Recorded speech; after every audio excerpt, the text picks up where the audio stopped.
The Legend of Sleepy Hollow by Washington Irving. Found among the papers of the late Dietrich Knickerbocker. A pleasing land of drowsy head it was, of dreams that wave before the half-shut eye, and of gay castles in the clouds that pass, forever flushing round a summer sky. Castle of Indolence. In the bosom of one of those spacious coves which indent the eastern shore of the Hudson, at that broad expansion of the river denominated by the ancient Dutch navigators the Tappan Zee, and where they always prudently shortened sail and implored the protection of St. Nicholas when they crossed, there lies a small market town or rural port, which by some is called Greensburg, but which is more generally and properly known by the name of Tarrytown. This name was given, we are told, in former days, by the good housewives of the adjacent country, from the inveterate propensity of their husbands to linger about the village tavern on market days. Be that as it may, I do not vouch for the fact, but merely advert to it for the sake of being precise and authentic. Not far from this village, perhaps about 2 miles, there is a little valley or rather lap of land among high hills, which is one of the quietest places in the whole world.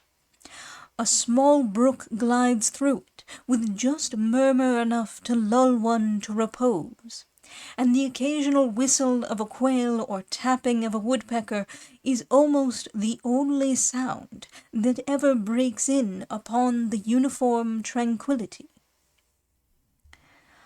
I recollect that, when a stripling, my first exploit in squirrel shooting was in a grove of tall walnut trees that shades one side of the valley.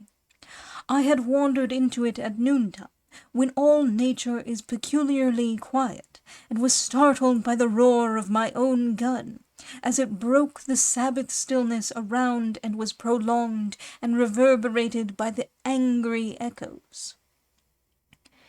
If ever I should wish for a retreat whither I might steal from the world and its distractions, and dream quietly away the remnant of a troubled life, I know of none more promising than this little valley.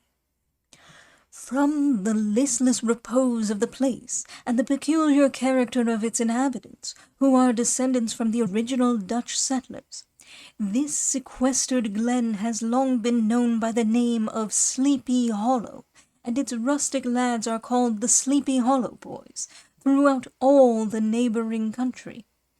A drowsy, dreamy influence seems to hang over the land, and to pervade the very atmosphere. Some say that the place was bewitched by a high German doctor during the early days of the settlement, others that an old Indian chief, the prophet or wizard of his tribe, held his powwows there before the country was discovered by Master Hendrik Hudson. Certain it is, the place still continues under the sway of some witching power that holds a spell over the minds of the good people, causing them to walk in a continual reverie. They are given to all kinds of marvelous beliefs, are subject to trances and visions, and frequently see strange sights and hear music and voices in the air. The whole neighborhood abounds with local tales, haunted spots, and twilight superstitions. Stars shoot and meteors glare oftener across the valley than in any other part of the country, and the nightmare, with her whole ninefold, seems to make it the favorite scene of her gambols. The dominant spirit, however, that haunts this enchanted region, and seems to be commander-in-chief of all the powers of the air, is the apparition of a figure on horseback, without a head. It is said by some to be the ghost of a Hessian trooper, whose head had been carried away by a cannonball in some nameless battle during the Revolutionary War, and who is ever and anon seen by the country folk hurrying along in the gloom of night, as if on the wings of the wind. His haunts are not confined to the valley, but extend at times to the adjacent roads, and especially to the vicinity of a church at no great distance. Indeed, certain of the most authentic historians of those parts, who have been careful in collecting and collating the floating facts concerning this spectre, allege that the body of the trooper having been buried in the churchyard, the ghost rides forth to the scene of battle in nightly quest of his head, and that the rushing speed with which he sometimes passes along the hollow, like a midnight blast, is owing to his being belated and in a hurry to get back to the churchyard before daybreak. Such is the general purport of this legendary superstition, which has furnished materials for many a wild story in that region of shadows. And the spectre is known at all the country firesides by the name of the Headless Horseman of Sleepy Hollow. It is remarkable that the visionary propensity I have mentioned is not confined to the native inhabitants of the valley, but is unconsciously imbibed by everyone who resides there for a time. However wide awake they may have been before they entered that sleepy region, they are sure, in a little time, to inhale the witching influence of the air, and begin to grow imaginative, to dream dreams, and see apparitions.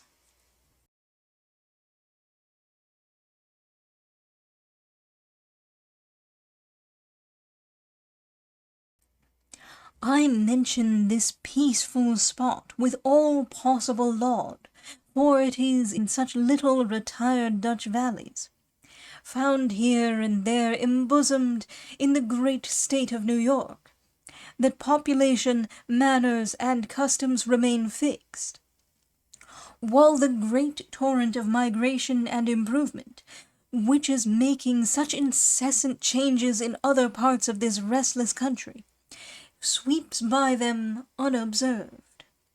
They are like those little nooks of still water, which border a rapid stream, where we may see the straw and bubble riding quietly at anchor, or slowly revolving in their mimic harbor, undisturbed by the rush of the passing current. Though many years have elapsed since I trod the drowsy shades of Sleepy Hollow, yet I question whether I should not still find the same trees and the same families vegetating in its sheltered bosom. In this by-place of nature there abode, in a remote period of American history, that is to say, some 30 years since, a worthy wight of the name of Ichabod Crane, who sojourned, or as he expressed it, tarried, in Sleepy Hollow, for the purpose of instructing the children of the vicinity. He was a native of Connecticut, a state which supplies the Union with pioneers for the mind as well as for the forest, and sends forth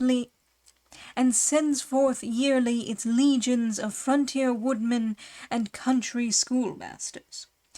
The cognomen of Crane was not inapplicable to his person.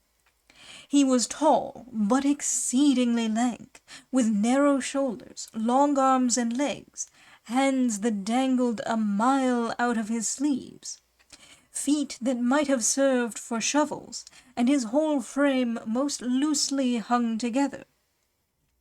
His head was small and flat at top, with huge ears, large green glassy eyes, and a long snipe nose, so that it looked like a weathercock perched upon his spindle neck to tell which way the wind blew. To see him striding along the profile of a hill on a windy day, with his clothes bagging and fluttering about him, one might have mistaken him for the genius of famine descending upon the earth, or some scarecrow eloped from a cornfield.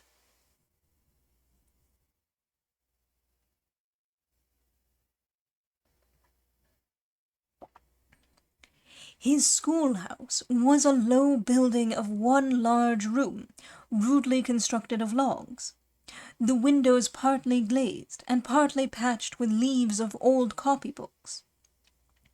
It was most ingeniously secured at vacant hours by a withe twisted in the handle of the door, and stakes set against the window shutters, so that though a thief might get in with perfect ease, he would find some embarrassment in getting out.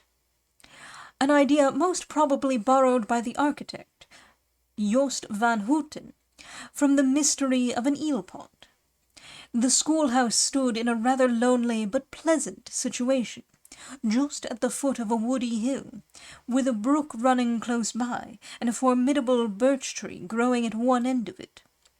From hence the low murmur of his pupils' voices, conning over their lessons, might be heard in a drowsy summer's day, like the hum of a beehive, interrupted now and then by the authoritative voice of the master, in the tone of menace or command, or, peradventure, by the appalling sound of the birch as he urged some tardy loiterer along the flowery path of knowledge. Truth to say, he was a conscientious man, and ever bore in mind the golden maxim, "Spare the rod and spoil the child." Ichabod Crane's scholars certainly were not spoiled. I would not have it imagined, however, that he was one of those cruel potentates of the school who joy in the smart of their subjects. On the contrary, he administered justice with discrimination rather than severity, taking the burden off the backs of the weak, and laying it on those of the strong. Your mere puny stripling, that winced at the least flourish of the rod, was passed by with indulgence, but the claims of justice were satisfied by inflicting a double portion on some little tough wrong-headed, broad-skirted Dutch urchin, who sulked and swelled and grew dogged and sullen beneath the birch. All this he called doing his duty by their parents, and he never inflicted a chastisement without following it by the assurance, so consolatory to the smarting urchin, that he would remember it and thank him for it the longest day he had to live. When school hours were over, he was even the companion and playmate of the larger boys, and on holiday afternoons would convoy some of the smaller ones home, who happened to have pretty sisters, or good housewives for mothers, noted for the comforts of the cupboard. Indeed, it behooved him to keep on good terms with his pupils. The revenue arising from his school was small, and would have been scarcely sufficient to furnish him with daily bread, for he was a huge feeder, and, though lank, had the dilating powers of an anaconda. But to help out his maintenance, he was, according to country custom in those parts, boarded and lodged at the houses of the farmers, whose children he instructed. With these he lived successively a week at a time, thus going the rounds of the neighbourhood, with all his worldly effects tied up in a cotton handkerchief.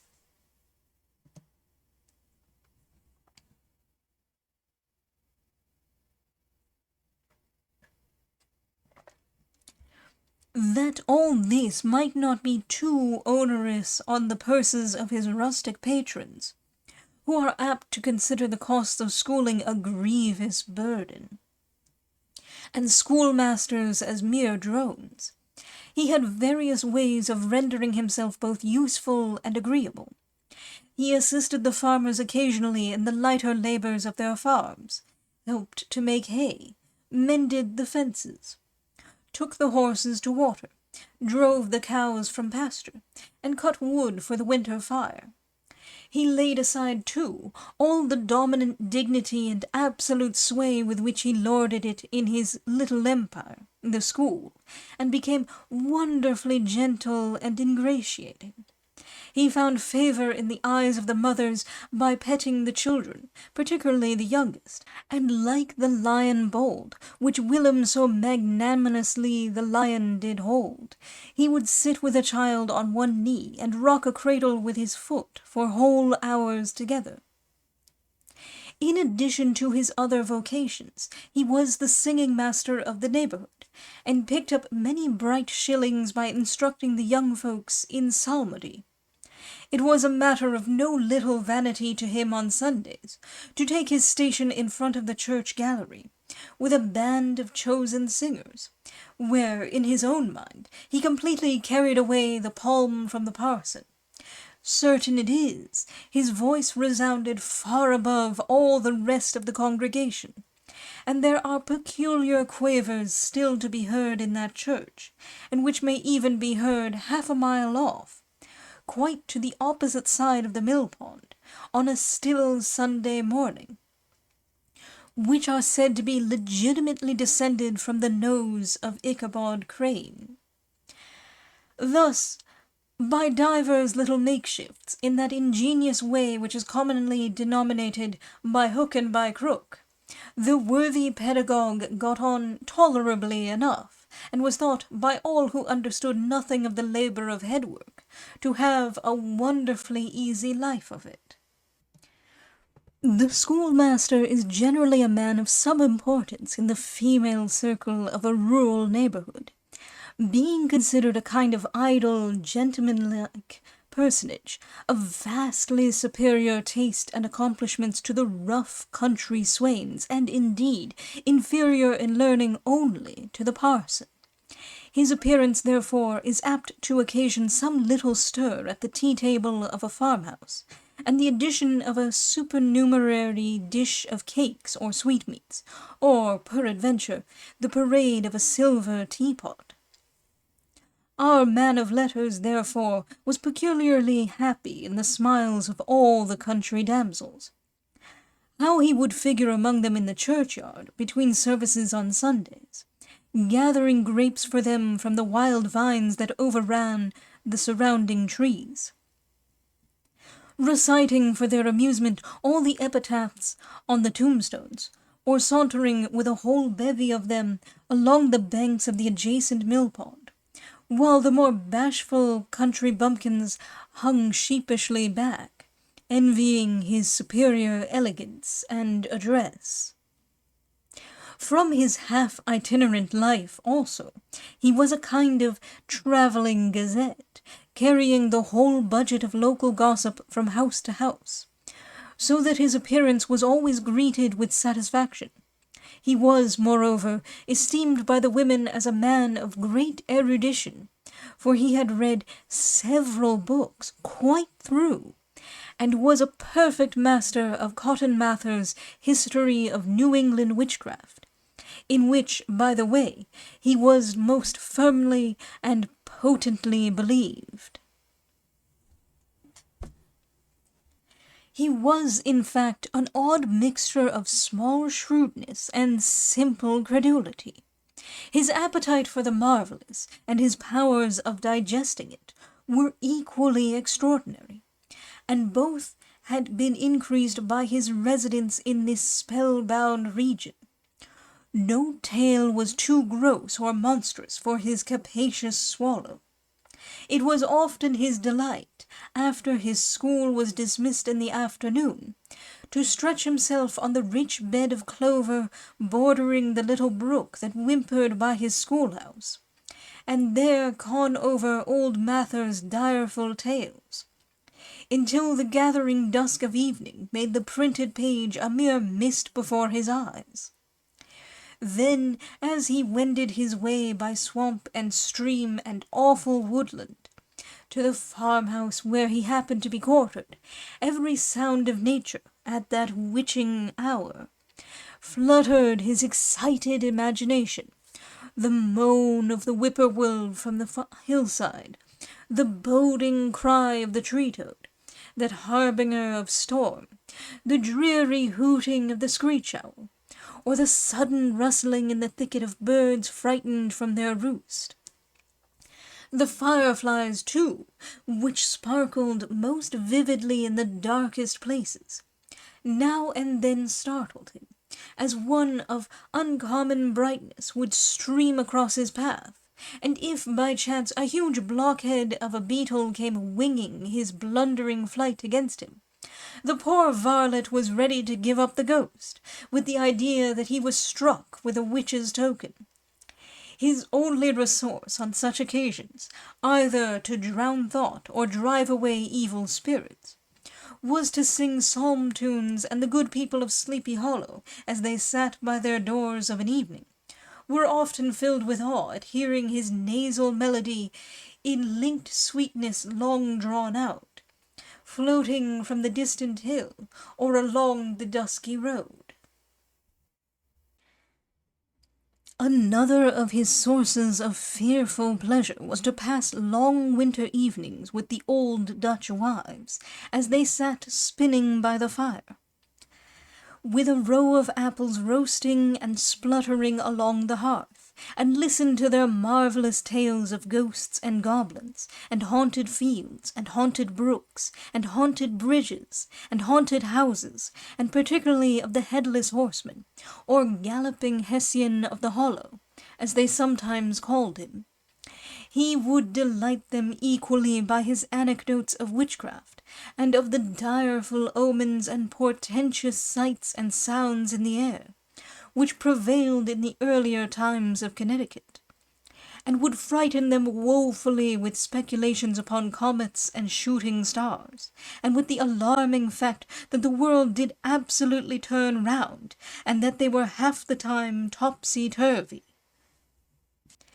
But if there was a pleasure in all this, while snugly cuddling in the chimney-corner of a chamber that was all of a ruddy glow from the crackling wood-fire, and where, of course, no spectre dared to show its face, it was dearly purchased by the terrors of his subsequent walk homewards. What fearful shapes and shadows beset his path, amidst the dim and ghastly glare of a snowy night! With what wistful look did he eye every trembling ray of light streaming across the waste fields from some distant window!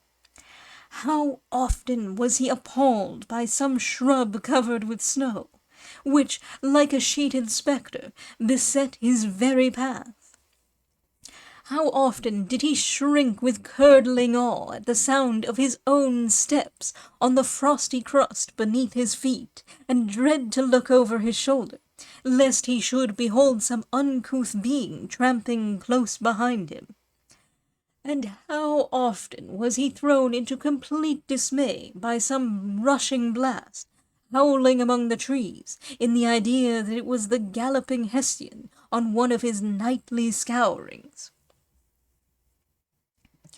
All these, however, were mere terrors of the night, phantoms of the mind that walk in darkness. And though he had seen many spectres in his time, and been more than once beset by Satan in divers shapes, in his lonely perambulations, yet daylight put an end to all these evils, and he would have passed a pleasant life of it, in despite of the devil and all his works, if his path had not been crossed by a being that causes more perplexity to mortal man than ghosts, goblins, and the whole race of witches put together, and that was a woman. Among the musical disciples who assembled one evening in each week to receive his instructions in psalmody was Katrina van Tassel, the daughter and only child of a substantial Dutch farmer. She was a blooming lass of fresh 18, plump as a partridge, ripe and melting and rosy-cheeked as one of her father's peaches, and universally famed, not merely for her beauty, but her vast expectations. She was withal a little of a coquette, as might be perceived even in her dress, which was a mixture of ancient and modern fashions, as most suited to set off her charms. She wore the ornaments of pure yellow gold, which her great-great-grandmother had brought over from Sardin, the tempting stomacher of the olden time, and withal a provokingly short petticoat, to display the prettiest foot and ankle in the country round.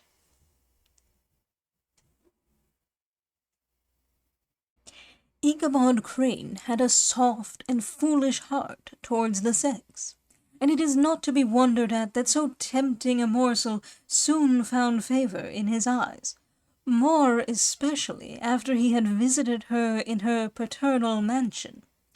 Old Baltus Van Tassel was a perfect picture of a thriving, contented, liberal-hearted farmer.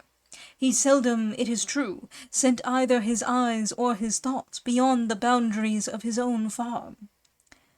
But within those everything was snug, happy, and well-conditioned. He was satisfied with his wealth, but not proud of it, and piqued himself upon the hearty abundance, rather than the style in which he lived. His stronghold was situated on the banks of the Hudson, in one of those green, sheltered, fertile nooks in which the Dutch farmers are so fond of nestling.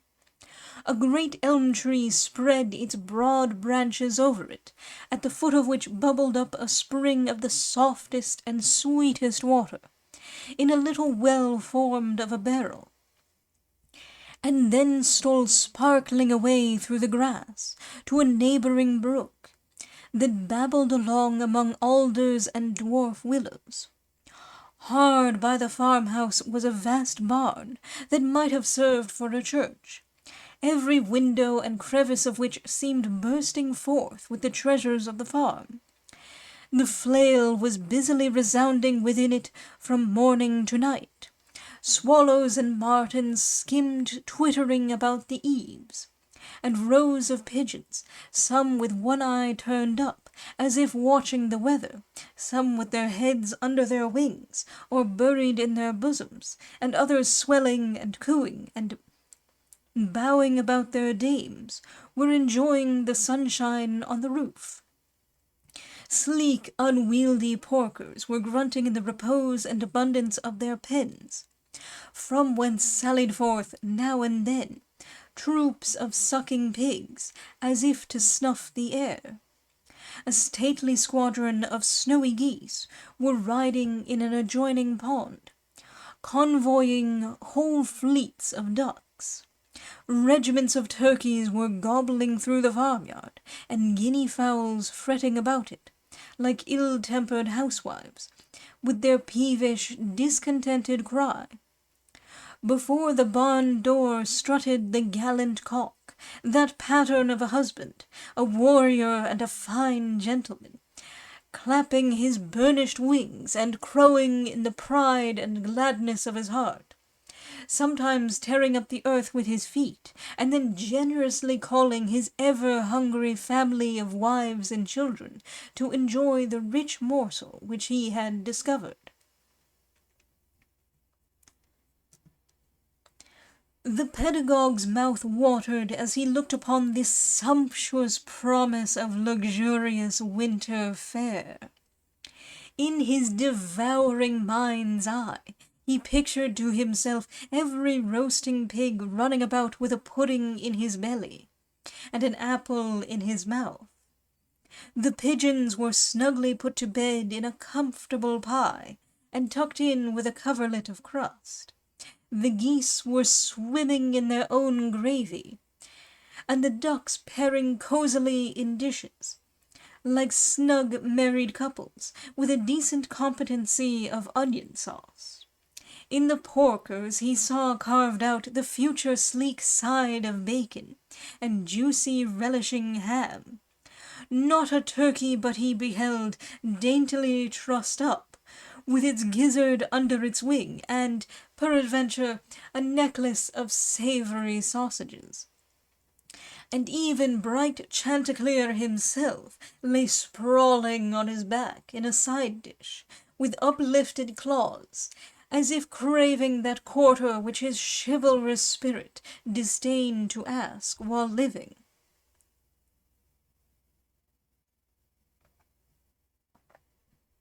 As the enraptured Ichabod fancied all this, and as he rolled his great green eyes over the fat meadowlands, the rich fields of wheat, of rye, of buckwheat and corn, and the orchards burdened with ruddy fruit, which surrounded the warm tenement of Van Tassel, his heart yearned after the damsel who was to inherit these domains, and his imagination expanded with the idea how they might be readily turned into cash, and the money invested in immense tracts of wild land and shingle palaces in the wilderness.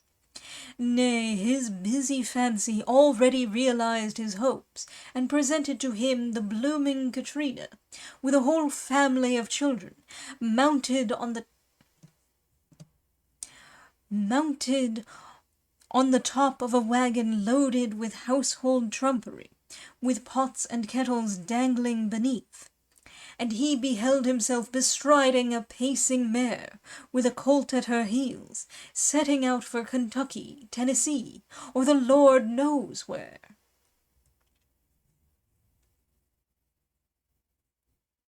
When he entered the house, the conquest of his heart was complete. It was one of those spacious farmhouses, with high-ridged but lowly sloping roofs, built in the style handed down from the first Dutch settlers. The low projecting eaves forming a piazza along the front, capable of being closed up in bad weather. Under this were hung flails, harness, various utensils of husbandry, and nets for fishing in the neighboring river. Benches were built along the sides for summer use, and a great spinning wheel at one end, and a churn at the other, showed the various uses to which this important porch might be devoted. From this piazza the wondering Ichabod entered the hall, which formed the centre of the mansion, and the place of usual residence. Here rows of resplendent pewter, ranged on a long dresser, dazzled his eyes. In one corner stood a huge bag of wool, ready to be spun. In another, a quantity of linsey-woolsey just from the loom. Ears of corn and strings of dried apples and peaches hung in gay festoons along the walls, mingled with the gaud of red peppers, and a door left ajar gave him a peep into the best parlour, where the claw-footed chairs and dark mahogany tables shone like mirrors. Andirons, with their accompanying shovel and tongs, glistened from their covert of asparagus tops. Mock oranges and conch shells decorated the mantelpiece. Strings of various coloured birds' eggs were suspended above it. A great ostrich egg was hung from the centre of the room, and a corner cupboard, knowingly left open, displayed immense treasures of old silver and well-mended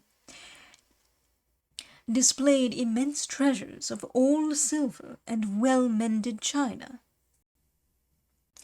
From the moment Ichabod laid his eyes upon these regions of delight, the peace of his mind was at an end, and his only study was how to gain the affections of the peerless daughter of Van Tassel. In this enterprise, however, he had more real difficulties than generally fell to the lot of a knight-errant of yore, who seldom had anything but giants, enchanters, fiery dragons, and such like easily conquered adversaries to contend with, and had to make his way merely through gates of iron and brass, and walls of adamant to the castle keep, where the lady of his heart was confined, all which he achieved as easily as a man would carve his way to the centre of a Christmas pie. And then the lady gave him her hand as a matter of course. Ichabod, on the contrary, had to win his way to the heart of a country coquette, beset with a labyrinth of whims and caprices, which were forever presenting new difficulties and impediments. And he had to encounter a host of fearful adversaries of real flesh and blood, the numerous rustic admirers, who beset every portal to her heart, keeping a watchful and angry eye upon each other, but ready to fly out in the common cause against any new competitor. Among these, the most formidable was a burly, roaring, roistering blade, of the name of Abraham, or, according to the Dutch abbreviation, Brom van Brunt, the hero of the country round, which rang with his feats of strength and hardihood. He was broad-shouldered and double-jointed, with short curly black hair, and a bluff but not unpleasant countenance, having a mingled air of fun and arrogance. From his Herculean frame and great powers of limb he had received the nickname of Brom Bones, by which he was universally known. He was famed for his great knowledge and skill in horsemanship, being as dexterous on horseback as a Tartar. He was foremost at all races and cockfights, and with the ascendancy which bodily strength always acquires in rustic life, was the umpire in all disputes, setting his hat on one side, and giving his decisions with an air and tone that admitted of no gainsay or appeal.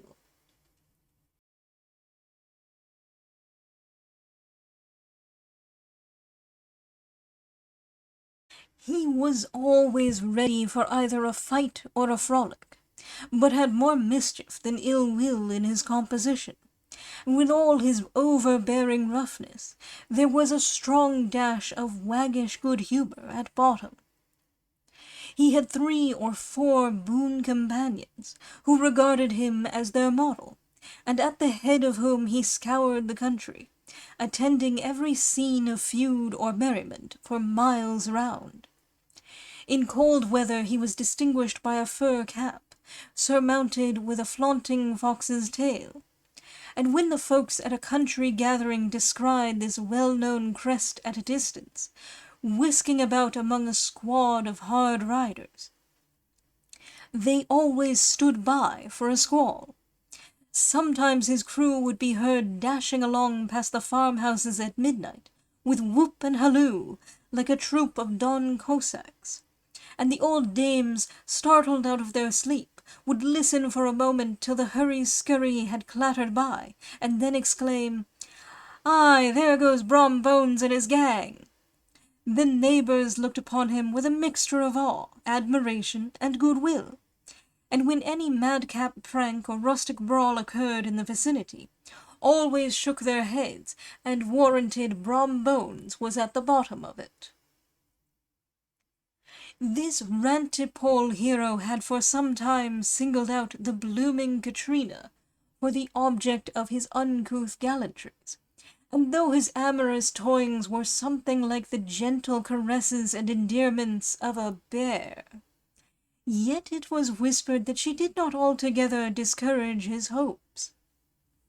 Certain it is, his advances were signals for rival candidates to retire, who felt no inclination to cross a lion in his amours, insomuch that when his horse was seen tied to Van Tassel's paling on a Sunday night, a sure sign that his master was courting, or, as it is termed, sparking, within, all other suitors passed by in despair, and carried the war into other quarters. Such was the formidable rival with whom Ichabod Crane had to contend, and, considering all things, a stouter man than he would have shrunk from the competition, and a wiser man would have despaired. He had, however, a happy mixture of pliability and perseverance in his nature. He was in form and spirit like a supplejack, yielding but tough. Though he bent, he never broke, and though he bowed beneath the slightest pressure, yet, the moment it was away, jerk, he was as erect, and carried his head as high as ever.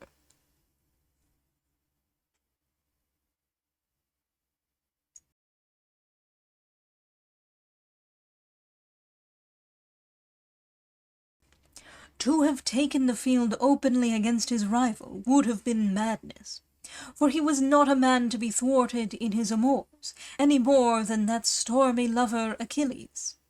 Ichabod therefore made his advances in a quiet and gently insinuating manner. Under cover of his character of singing master, he made frequent visits at the farmhouse. Not that he had anything to apprehend from the meddlesome interference of parents, which is so often a stumbling block in the path of lovers. Bolt van Tassel was an easy, indulgent soul. He loved his daughter better even than his pipe, and like a reasonable man and an excellent father, let her have her way in everything. His notable little wife, too, had enough to do to attend to her housekeeping and manage her poultry, for, as she sagely observed, ducks and geese are foolish things, and must be looked after, but girls can take care of themselves. Thus, while the busy dame bustled about the house, or plied her spinning wheel at one end of the piazza, honest Bolt would sit smoking his evening pipe at the other, watching the achievements of a little wooden warrior who, armed with a sword in each hand, was most valiantly fighting the wind on the pinnacle of the barn. In the meantime, Ichabod would carry on his suit with the daughter by the side of the spring under the great elm, or sauntering along in the twilight, that hour so favourable to the lover's eloquence. I profess not to know how women's hearts are wooed and won. To me they have always been matters of riddle and admiration. Some seem to have but one vulnerable point, or door of access, while others have 1,000 avenues, and may be captured in 1,000 different ways. It is a great triumph of skill to gain the former, but a still greater proof of generalship to maintain possession of the latter. For man must battle for his fortress at every door and window. He who wins 1,000 common hearts is therefore entitled to some renown, but he who keeps undisputed sway over the heart of a coquette is indeed a hero. Certain it is, this was not the case with the redoubtable Brom Bones, and from the moment Ichabod Crane made his advances, the interests of the former evidently declined. His horse was no longer seen tied to the palings on Sunday nights, and a deadly feud gradually arose between him and the preceptor of Sleepy Hollow. Brom, who had a degree of rough chivalry in his nature, would fain have carried matters to open warfare, and have settled their pretensions to the lady, according to the mode of those most concise and simple reasoners, the knights-errant of yore, by single combat. But Ichabod was too conscious of the superior might of his adversary to enter the lists against him. He had overheard a boast of Bones, that he would double the schoolmaster up, and lay him on a shelf of his own schoolhouse, and he was too wary to give him an opportunity. There was something extremely provoking in this obstinately pacific system. It left Brom no alternative but to draw upon the funds of rustic waggery in his disposition, and to play off boorish practical jokes upon his rival. Ichabod became the object of whimsical persecution to Bones and his gang of rough riders. They harried his hitherto peaceful domains, smoked out his singing school by stopping up the chimney, broke into the schoolhouse at night in spite of its formidable fastenings of withe and window stakes, and turned everything topsy-turvy, so that the poor schoolmaster began to think all the witches in the country held their meetings there. But what was still more annoying, Brom took all opportunities of turning him into ridicule in presence of his mistress, and had a scoundrel dog whom he taught to whine in the most ludicrous manner, and introduced as a rival of Ichabod's, to instruct her in psalmody.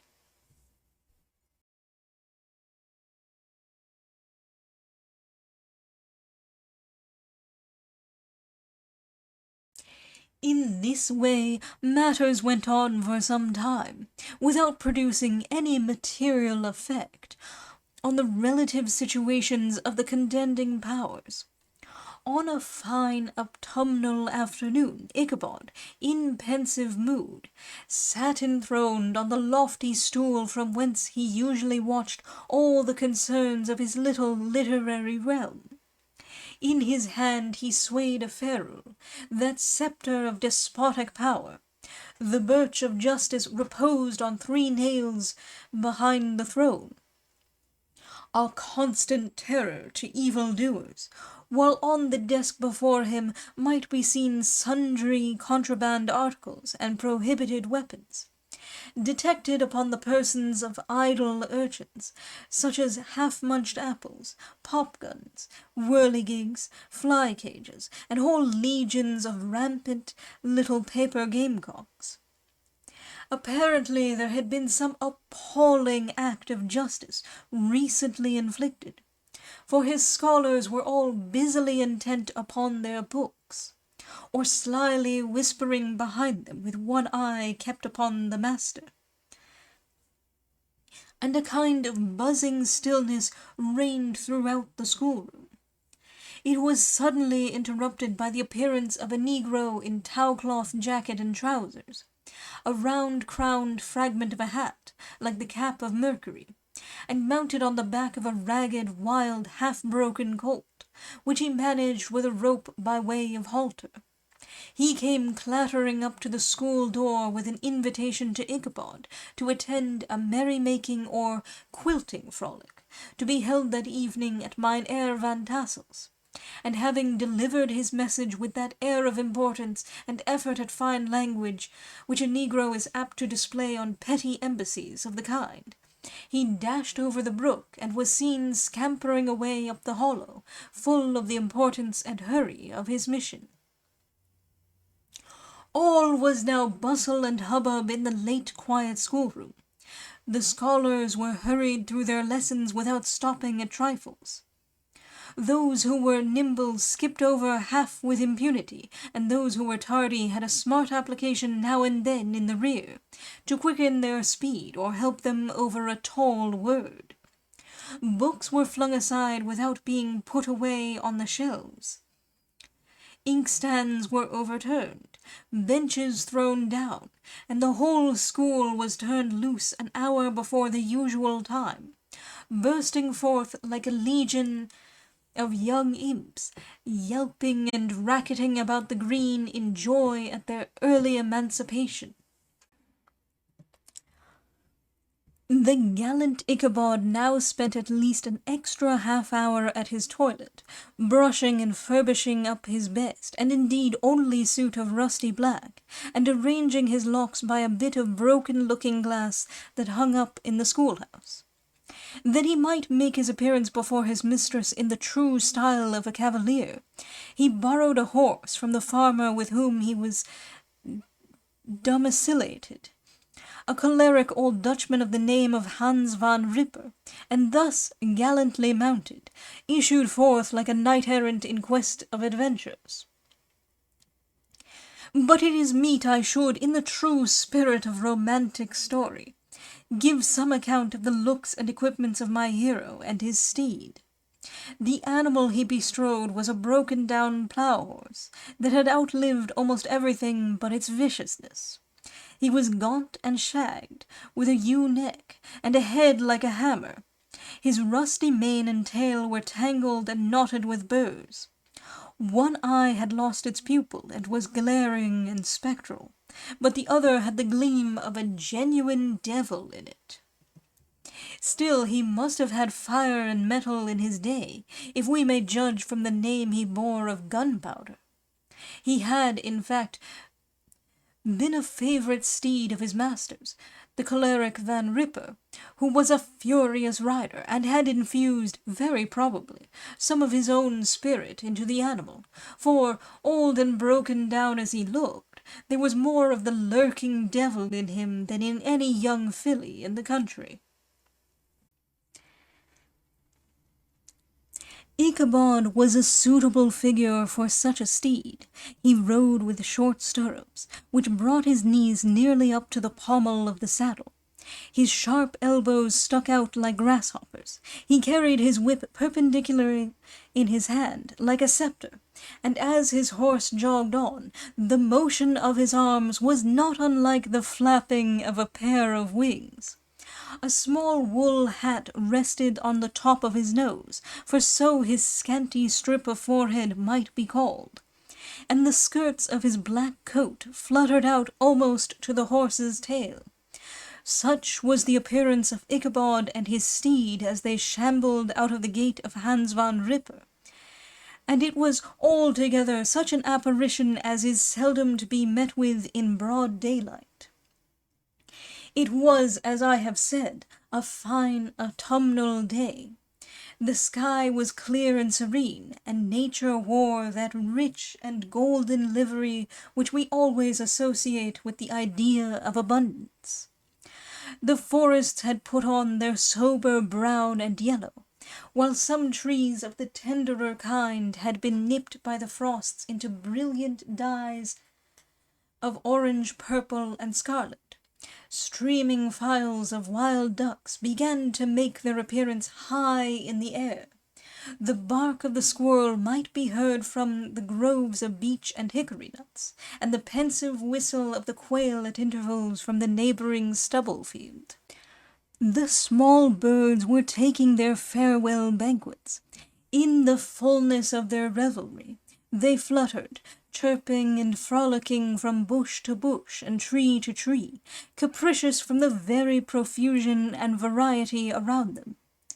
There was the honest cock-robin, the favourite game of stripling sportsmen, with its loud, querulous note, and the twittering blackbirds flying in sable clouds, and the golden-winged woodpecker with his crimson crest, his broad black gorget and splendid plumage, and the cedar-bird with its red-tipped wings and yellow-tipped tail and its little Montero cap of feathers, and the blue-jay, that noisy coxcomb, in his gay light-blue coat and white underclothes, screaming and chattering, nodding and bobbing and bowing, and pretending to be on good terms with every songster of the grove.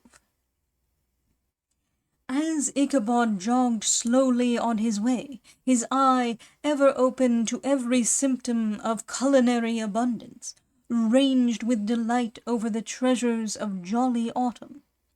On all sides he beheld vast store of apples, some hanging in oppressive opulence on the trees, some gathered into baskets and barrels for the market, others heaped up in rich piles for the cider press.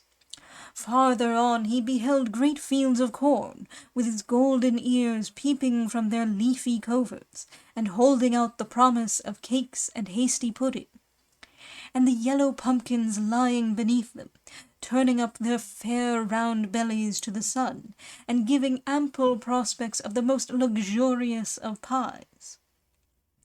And anon he passed the fragrant buckwheat fields, breathing the odour of the beehive, and as he beheld them, soft anticipations stole over his mind of dainty slapjacks, well buttered, and garnished with honey or treacle by the delicate little dimpled hand of Katrina Van Tassel.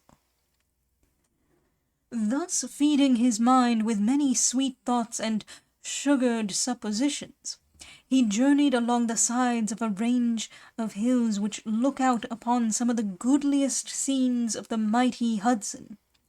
The sun gradually wheeled his broad disk down in the west. The wide bosom of the Tappan Zee lay motionless and glassy, excepting that here and there a gentle undulation waved and prolonged the blue shadow of the distant mountain. A few amber clouds floated in the sky, without a breath of air to move them. The horizon was of a fine golden tint, changing gradually into a pure apple green, and from that into the deep blue of the mid-heaven. A slanting ray lingered on the woody crests of the precipices that overhung some parts of the river, giving greater depth to the dark grey and purple of their rocky sides.